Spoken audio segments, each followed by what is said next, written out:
There is not much to be got anywhere in the world. It is filled with misery and pain. If a man escapes these, boredom lies in wait for him at every corner. Nay, more, it is evil which generally has the upper hand, and folly that makes the most noise. Fate is cruel, and mankind pitiable. We're on a happy topic this week, evidently. That quote comes from Arthur Schopenhauer, that famous glass-half-empty philosopher, a pessimist who sought to wrestle philosophically with suffering. Or perhaps you prefer this one. Life is hard. Then you die. Then they throw dirt on your face. Then the worms eat you. Be grateful it happens in that order. Our topic this week is on pain and suffering. Basically, why would a good God allow pain? The word for this is Theodicy. Because let's just be real. There is a lot of pain in the world, and I'm sure I don't need to tell you that. And a lot of it is unjust. Natural disasters that kill a lot of people. Babies born with terminal diseases. Innocent people killed by an angry, sadistic person. Or by someone who fell asleep at the wheel. People pushed into poverty or into slavery so that someone else can get rich. And I don't think I have a good answer, to be honest. I have some thoughts, which I will impart upon you in the least painful way possible. It touches on creation itself, on eschatology, on Jesus Christ and his crucifixion. The harsh reality is that pain is inescapable. It is a part of life, even for God. So let's bite the bullet, rip the band-aid off, and explore the question of pain.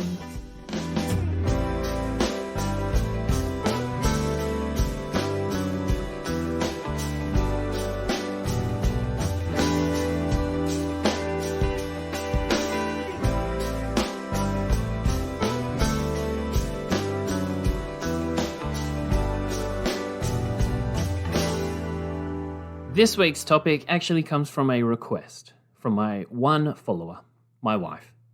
No, I actually had several people requesting this topic, including my wife, but I don't really want to dwell too much on what my wife might be telling me with this request on suffering. But this is a reminder that I would love to hear from you and what topics you think I should address.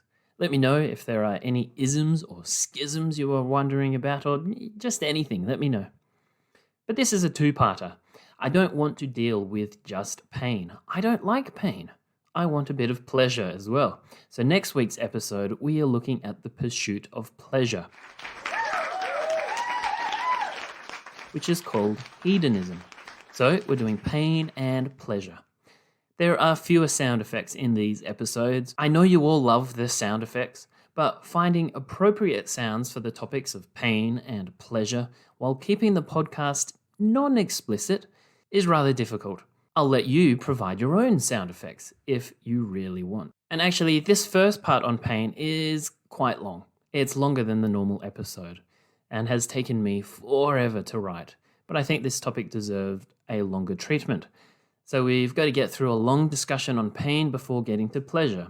Delayed gratification, if you like. So why does suffering exist? Why is there evil? Why would a good God allow that? Why, God, why? This question is generally reserved for the area known as apologetics, which is an important discipline, but not necessarily what this particular podcast focuses on. So in this episode, I'll come at it from more of a theological perspective. Give a bit of a theology of pain, if such a thing is even possible. And I want to note that what follows is somewhat philosophical and speculative. I hope you'll forgive me for that. You are free to disagree with what I say, and that's fine. The problem of pain is such a significant issue, and people find all sorts of different ways to cope. My thoughts here are not necessarily fully fleshed out theological propositions, and I present them to you as possibilities, something to chew on, to think about, and maybe, hopefully, help a little bit. Before listening to this episode, I recommend going back and listening to the episodes on eschatology, the Imago Dei, and Christology. You don't necessarily have to. I'm not forcing you. But it might help. There are a couple of typical Christian responses to this question, kind of neat little answers that might help some people, but personally I don't find overly satisfying. The first typical response is because of sin. Pain and evil exists in the world because of the sin that humanity introduced. In creation, God created a perfect, painless, deathless world. But humanity messed up, and now all of creation pays the price.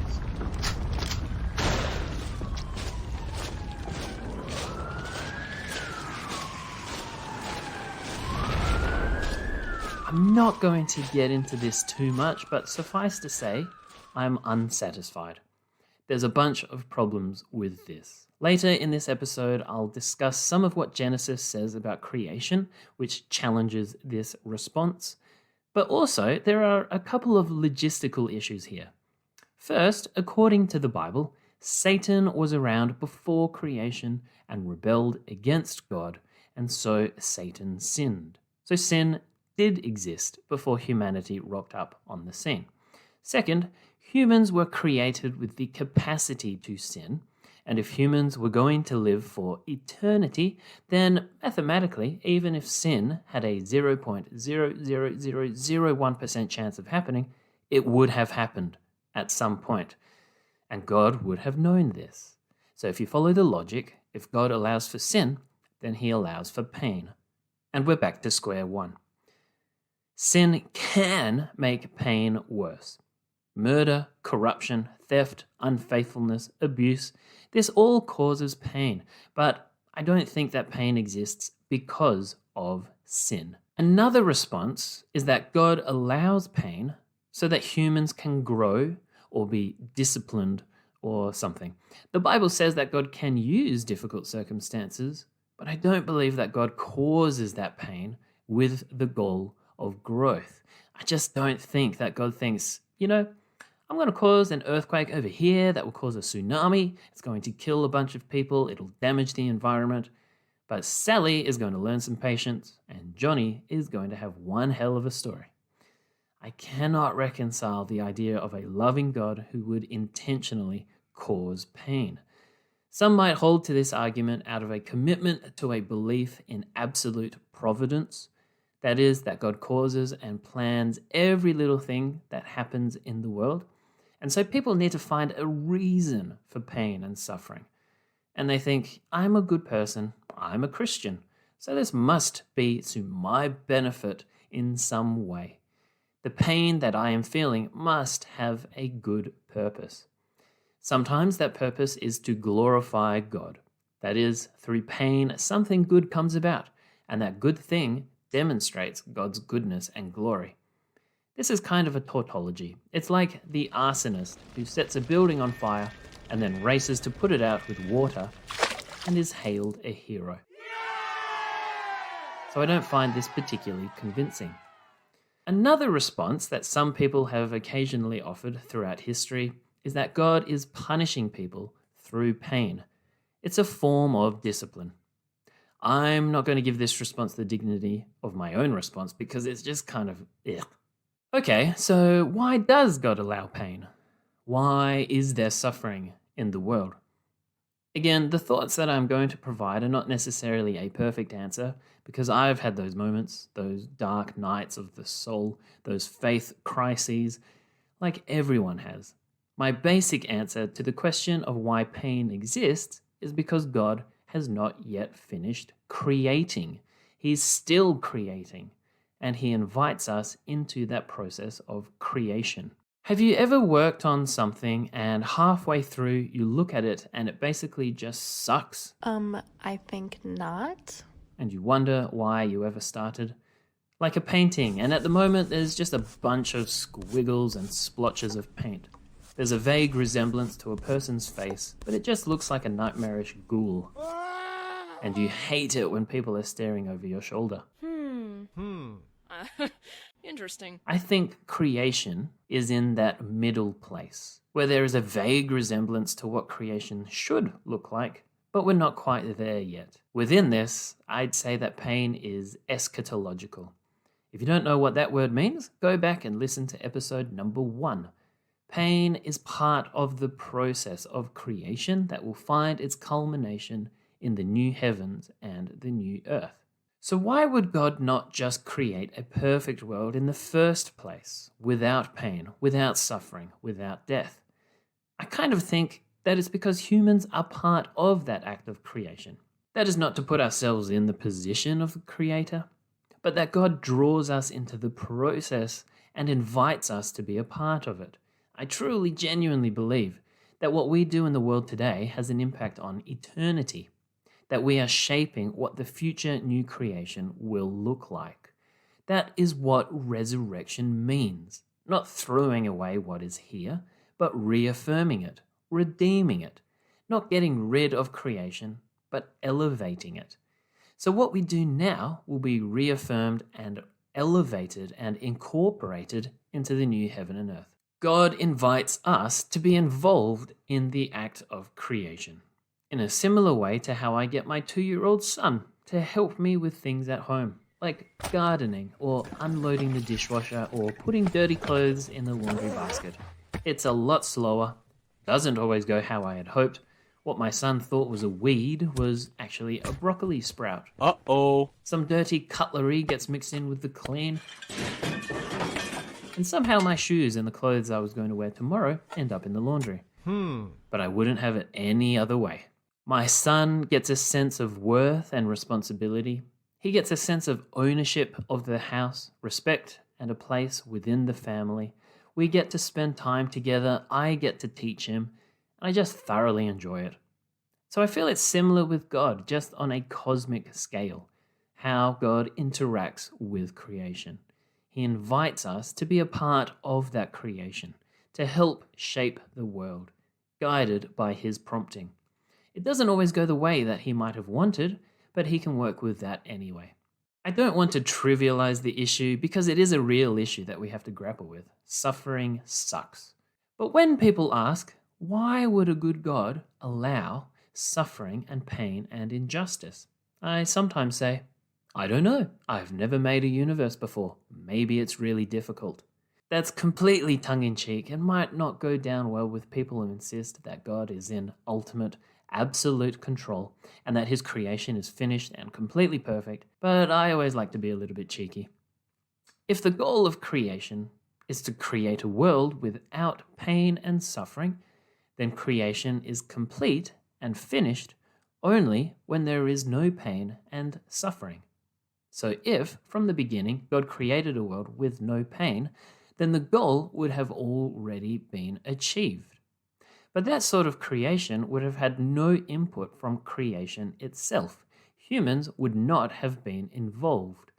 And I believe that God wants humans to be involved, to help shape reality. I understand that that might be a weird way of thinking about it, and I'm sorry if it's confusing. But I do want to stress that in this I'm not elevating humanity to the position of God as creator. An analogy might help. Again, returning to the idea of a father and a son. I have been a parent for a whopping 2 years, so I know all that there is to know about parenting. And one of the things that I know is that you simply cannot mold your child into whatever you want. You have to let their personality show and their identity develop. They have the right to become whatever sort of person they want to become. So there's kind of a push and pull between child and parent. So in my son's growth and development and creation of who he is, he has a part to play in that. So I think creation at large, humanity at large, has a part to play in the creation of what it will be as we move ever onwards toward the goal of becoming a world without pain and suffering. Now, I don't necessarily think that we do actually have the capability of achieving that goal. We do need the divine act of resurrection, which was promised in Jesus' own resurrection. But we can have an impact upon what that eschatological new age will look like. I really think that we are involved in the shaping of creation, which is why the Bible, I think, has such a focus on the present and really stresses the need for us to act and to do. Christianity, my friends, is not just about the future. It is about the present. It's probably more about the present. It is about how we can live our lives right now in such a way that we can improve the world, even just a little bit. If in our lives we can make the world just slightly better than how it was before us, we've done a good job. Adam and Eve were commanded to till and to keep the world, that is, to look after it. Remember from episode 7 that Adam and Eve were priests within the temple of God's creation.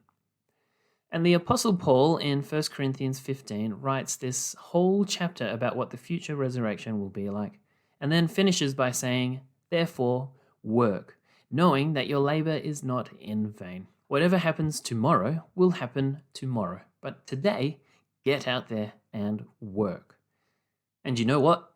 The world is actually getting better.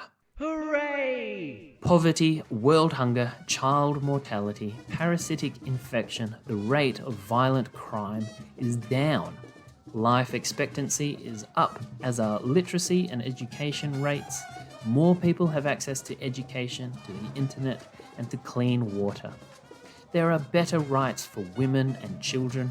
Racism is generally decreasing, and there is increasing recognition of Indigenous peoples. There still are a lot of issues, a lot to work on. It may seem to some that the world is actually much worse, but that's not the case. We're just much better at reporting news, and social media and the internet makes that news instantly accessible.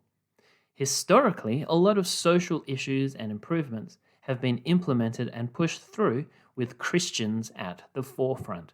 So again, work, knowing that your labor is not in vain. What are you still doing listening to this podcast? Get out there and do something good. Actually, no, just finish this episode first. The German reformer Martin Luther was once asked, "If you knew the Lord is returning tomorrow, what will you do today?" And he replied, "I would go outside and plant an apple tree." That might be an apocryphal saying. That might not have been Luther who said that, but the point is clear. What we do today shapes tomorrow. What we do now impacts eternity. And yes, I believe the Spirit guides and directs us, and I believe that God works within the world and within history in a sort of sacramental way to bring about his plan. But that doesn't mean that it goes directly from point A to point B. And I genuinely believe that God draws us into that. He invites us into that creation process. And until creation is finished, the meantime is unfortunately plagued by pain. But doesn't the Bible say that creation is finished? Well, I actually think no. Genesis 2 verse 1 does say the heavens and the earth were finished. That sounds pretty definitive, but nevertheless, I take the Genesis creation accounts as poetry, written by ancient people who weren't concerned with presenting an exact scientific explanation for the origins of the world. So it's more of a final stanza that concludes what was begun with the statement, "in the beginning." There's also a lot of verses which imply or presuppose that creation has finished, using the past tense of created, phrases like "ever since the creation of the world" and "by the word of the Lord the heavens were made," and so on. So this is why I present this theory tentatively as one that is not a completely developed doctrine, but nonetheless, the Bible was written in a pre-scientific world and so didn't know how the world actually changes over time. They didn't know about dinosaurs, which is sad for them because dinosaurs are cool. Just ask my 2-year-old.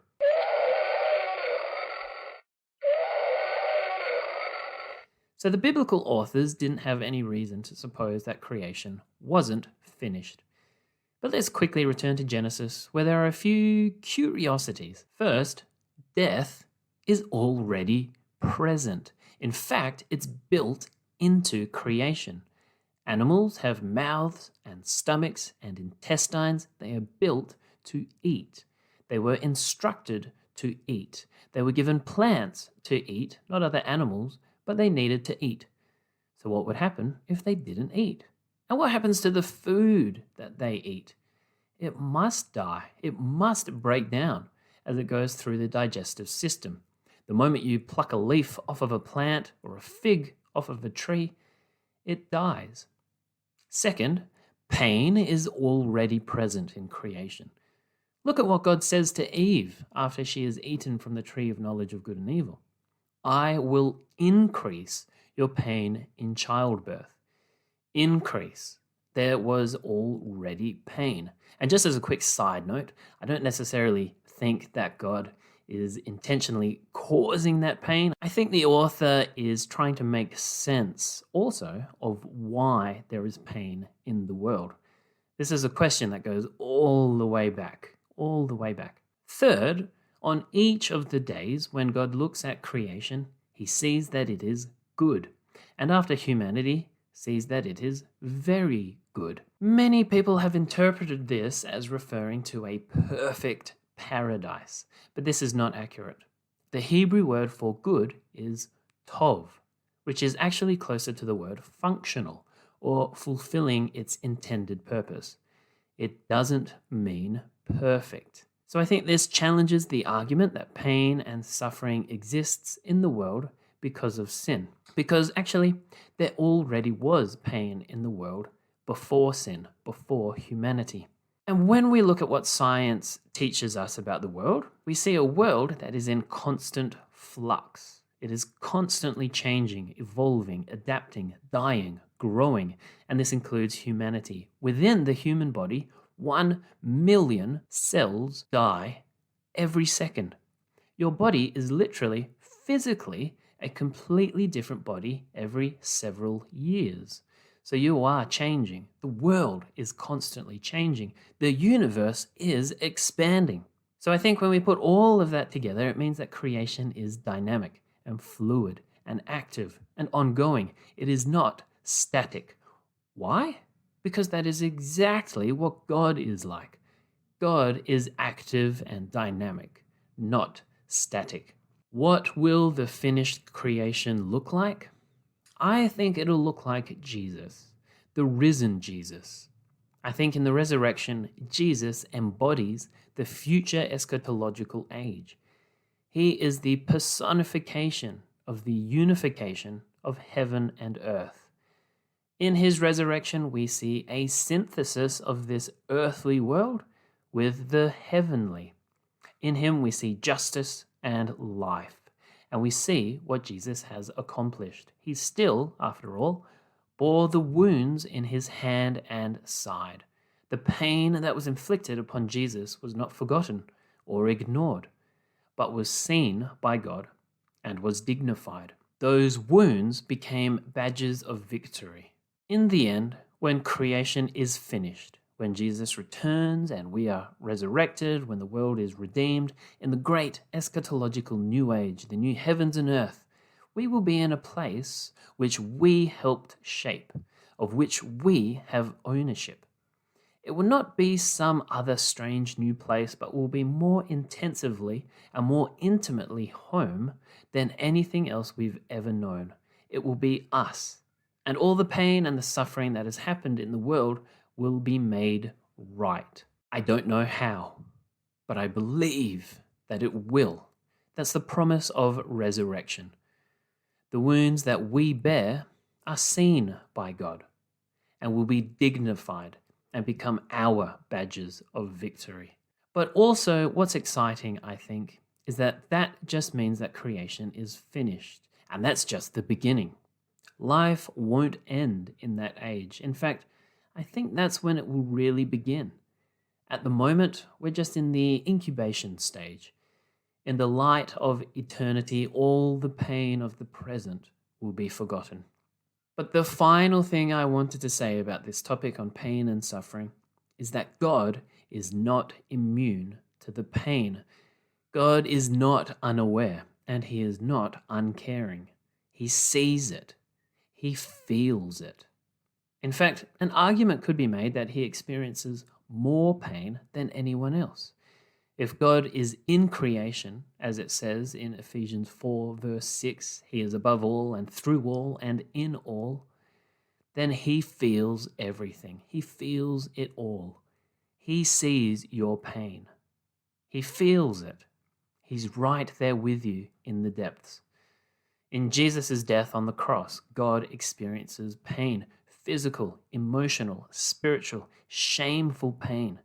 God doesn't ignore pain, but he steps into it, takes it upon himself. God himself felt the overbearing might of a colonialist imperial power bear down on him. But the promise of Jesus' resurrection is the promise that God will deal with our pain, shame, and injustice. God will redeem our suffering and the suffering of the world. God is not distant, unfeeling, unaware. He knows, he sees, and will bring creation to fruition. And we will be a part of that. Another approach to this question is looking at it from God's perspective. If pain exists and there is a lot of money and a lot of resources in the world, why do humans continue to allow it? Why do we allow poverty and injustice and inequality and discrimination? Why don't we do anything about it? This doesn't answer the issue of illness or natural disasters, but we have it in our power to make the world just a little bit better. So we should really do that. So if you're still with me, I hope this has all been okay.